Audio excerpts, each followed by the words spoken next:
this or that.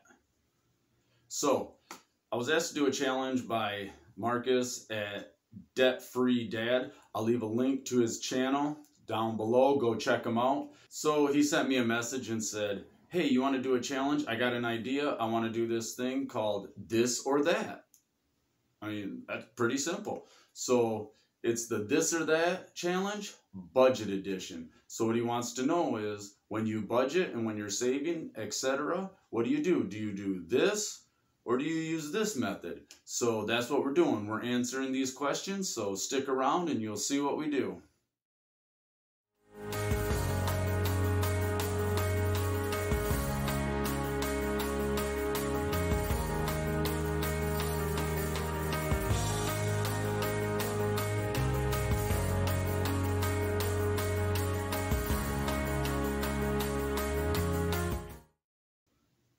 Hey, what's up everybody? This is Leroy and welcome to my channel, 40 and Broke, where we're all about getting out of debt, saving, investing, getting our finances under control so we can live the life we've always dreamed of. So if you like stuff on budgeting, you want to get your finances under control, you want to learn about investing, and hey, even if you want to learn some good meal preps, learn how to cook some good food, because I basically do it all. You know, give me a big thumbs up for that YouTube algorithm. Subscribe to my channel down below. And all right, let's get into it. So like I said, Marcus from Debt Free Dad sent me a message and said, hey, I want to know if you want to do the this or that challenge. So he sent me a list of things and said, all you got to do is do your video and say, hey, do you do this or do you do that? So I got them written down here on my trusty piece of paper. Here we go. The this or that challenge, brought forth to you by Leroy at 40 and Broke and challenged to me by Debt Free Dad. So do I do a paper budget or do I do an Excel budget? That depends. Now, most of the time I just do a paper budget. I'll write it down. I'm not very good at doing a paper budget every month. However, I have been a lot better. If you've watched any of my monthly budgets, which I have to do here again pretty soon, I write it down on a calendar so I know when everything's coming out and I know how much is coming out, and I can keep track of my sinking funds. I can keep track of what my loans are and things like that, and it's right there on the paper. Now, with my farm account and with the side hustles that I'm building, I use an Excel spreadsheet. That way I can keep track of my expenses and I can keep track of what I make off of it. That way it's all right in one spot so that when I take it to my tax preparer, all I have to do is print it out. She looks at it and says, hey, this looks good, types it in, bing, bang, boom, taxes, done, simple. All right, next, do you save first or do you save last? I do both, and let me explain. Right off the bat, I have money coming out of my account for my 401k. That comes right out of my paycheck, goes into my 401k. That's pre-tax. I save that first. I believe I'm at 6%. I'm about to bump that up. Every time I get a raise at work, I bump up how much I save a certain percentage. Now, I also invest automatically in my after taxes. It's not a Roth IRA, but after taxes, I put it into an M1 account. And I'll leave the referral link down below if you guys want to sign up for M1. And I don't get paid. It's not an affiliate link, but I will get a referral. And if you use the referral link, you will also get extra money for that referral. So it's $30 right now. So yeah, use that link down below. Get you a free $30 when you sign up and fund it. But I put money into that every other week after I get paid. And then I'll also put money into my Robinhood account, and that's just to trade stocks. I'll leave a link down to that below also. Same thing, it's not an affiliate link, but it is a referral link, so I will get free stock and you will get free stock for signing up. That money comes after taxes. And then anytime I get a bonus, I will save 10% out of that bonus, usually 10% of whatever I gross on it. So if I get a $2,000 bonus, I'll save $200. I'll put that right into my M1 account, and then that way I'm at least putting some of that money aside and I'm investing it. So that's what I mean by 401k comes out pre-tax, and then my M1, that all comes out after taxes. So I save first and I save last. So do I use digital savings or do I use a cash envelope system? Now, mostly 99% of all my money is digital savings. I rarely use any cash. Every now and then, if I get cash, then I might put it in an envelope. And the thing is about putting it into an envelope, I completely forget that I have it because I so rarely use cash that, and I'll forget it's there. However, what I do is in my savings account, I have what's similar to like the Dave Ramsey cash envelope system, except I have savings, separate savings for every single thing. I have a separate saving for my emergency fund. I have a separate saving for each bill or each clump of bills, so that I know what's what. I know how many months ahead each of those bills are. I know how much money's in my savings account. I know how much money I have for my car repair, for house repairs, for my house bills, for my mortgage, etc. Whatever bill I have, everything is set aside for that. And that's all. And I can look right on my phone, and I can do my mobile banking. I can do everything right on there. So like I said, 99% of what I have is digital savings. So when you budget, do you use the 50-30-20 rule or do you do a zero-based budget? So the 50-30-20 rule, I've heard of this, of different things. I've heard of like in 50-30-20, 70-20-10. I think I've even heard an 80-15-5. Basically what it means is the vast majority, the 50 is used for your needs, your expenses, your bills, everything like that. The 30%, you spend it on your wants. And then the 20%, that goes towards like investing, saving, paying on debt, stuff like that.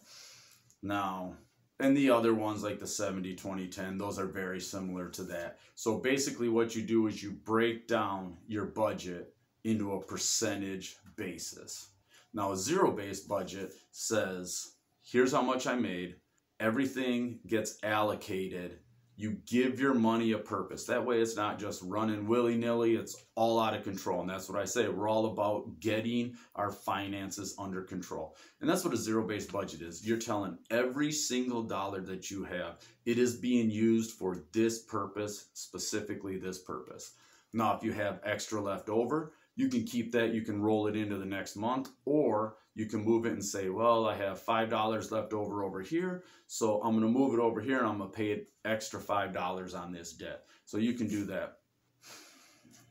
I guess I would kind of use a mix between the two. What I do is I take my bills and I look at what's all due and I set aside money for each one of those. So I break down, so say on this paycheck, half goes into mortgage, half goes towards the phone bill, half goes towards my insurance, etc., etc. So every bill gets half of what I need for the month, so I can slowly build myself up. And I do that with each bonus also. I put some money aside for each bill so that I can get ahead. And then usually what's left over, I'll say, okay, I want to save some of this to go to my emergency fund. I want to put some of this extra on debt. So I don't quite have a zero-based budget, but I try to give every dollar a purpose, every dollar a job. I don't want my money just flying away from me and I don't know where it's going. So when you're paying off debt, do you use the debt avalanche or do you use the debt snowball? Now the debt avalanche says I take all my debts and I put them in order of highest interest rate to lowest interest rate. And then I pay the highest interest rate off first so that I'm paying less in interest over time. This takes longer because sometimes those higher interest debt, higher loans. And it will take longer because it's harder to see your debt come down because you're paying right off the bat, you're paying on the interest. But in the long run, you save money on it. Now the debt snowball, same debts, except you take them from the smallest amount to the largest amount, and you start, regardless of interest rate, and you start knocking out that small, debt, and then you roll it over into the next one, into the next one, and the next one. Same as the debt avalanche, except instead of looking at interest rates, you're looking at the amount of the loan. When you do that, you just roll and you're getting quick victories. So you're seeing progress and you're like, all right, I'm gung-ho, I'm ready to go. So what do? I use a combination of both. I like the debt snowball when I have a low amount left on a loan, because I like seeing that loan gone. I want it gone. I want to exit out. I want it gone. So, but then when I start looking at some other stuff, like as I said in my last monthly budget video, should I go after the roof, which is roughly $15,000 loan, or should I go after my credit card, which is roughly $5,000? They both have about the same interest rate. However, the credit card, I get interest back at the end of the year. So I'll get like 50%, 60% of the interest I paid throughout the year. I'll get that back, whereas I won't get that with the roof. So with that one, I could knock out some lower debts, but I want to debt avalanche and get that $15,000 down so that I can make the payments, and then I'll roll it over into my smaller debts. So I kind of do both. I do the debt avalanche, I do the debt snowball. And what I've always said is that what matters is what makes you comfortable. So are you comfortable doing the debt snowball? Are you comfortable doing the debt avalanche? Do you have bills that stress you out, loans that stress you out? Take the loans that stress you out the most, take that one out first. Then take them in order of how they stress you out. So that's basically what I do. So it becomes a mix of debt avalanche, debt snowball.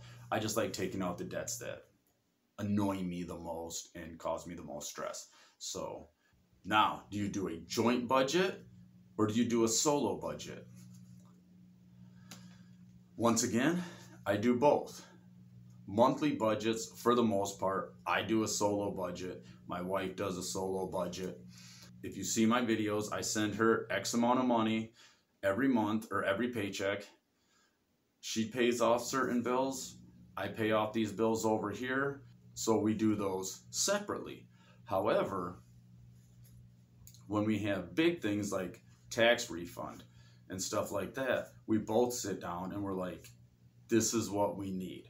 So, you know, daughter needs braces, we'll set aside money for the braces. Okay, so let's set aside money for this. Well, I want to set aside some money for this. And she's like, okay, well, I want to set aside money for this.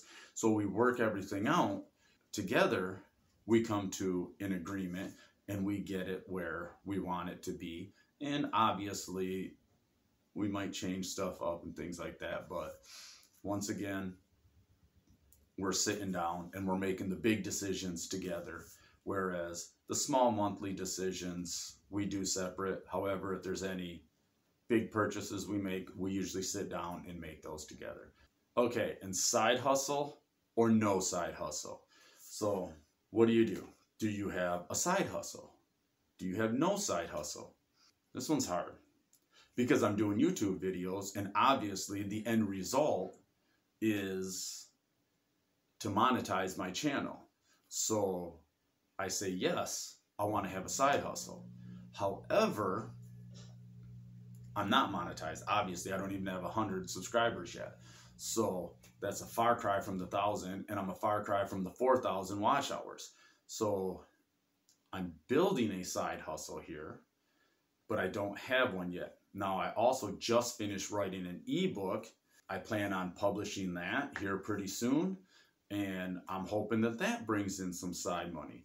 Now, do you count your investments? Is that a side hustle? You know, I mean, I do a little bit of swing trading. I don't really make a whole ton of money on it. You know, I have my investments. That's dividend. That's passive income. Is that a side hustle? You know, I really like doing woodworking, but sometimes I don't really have the time to sit down and do everything because I'm always doing 100 other things. So I don't make the time to do the woodworking. So I don't really have that as a side hustle. Now my wife makes hanging baskets. She makes like floral, what do you call them? Floral arrangements. So they look like hanging baskets, but they're the, you know, fake flowers and stuff like that. So that way they last. You can put them out of grave sites. You can hang them outside. You don't have to worry about watering them. You don't have to worry about them dying. So she does that, and she started selling those. And so hopefully that works out for her. And that's about it, you know. So as for the side hustles, there's things I say I want to do, but I haven't really put it all into motion. You know, I don't have the rental properties. There's things I want to buy, like I'd like to get a tow behind lift so I can trim trees by the around houses, power lines, because I'm line clearance certified. I can do all that. I can trim trees, you know, I know how to climb the trees, cut them, rope them, all that stuff, because I had a job doing that. So I figure if I get a tow behind lift, hey, I can make some money doing that. If I get a couple lawnmowers, I can send people out, hey, go mow a couple lawns, I'll throw you a few bucks, blah, blah, blah. So those are plans. I have plans for side hustles, but I need to put those plans into effect. But right now, my biggest thing is paying off my debt and getting my debt under control. So there you have it. You know, like I said, there's the This or That Challenge Budgeting Edition, brought to you by Leroy at 40 and Broke, challenged by Debt Free Dad. Leave a link down in the description below. So hey, tell us what you do on the This or That Challenge. Tell me what you do. All right, everybody. Thanks for watching and have a good night.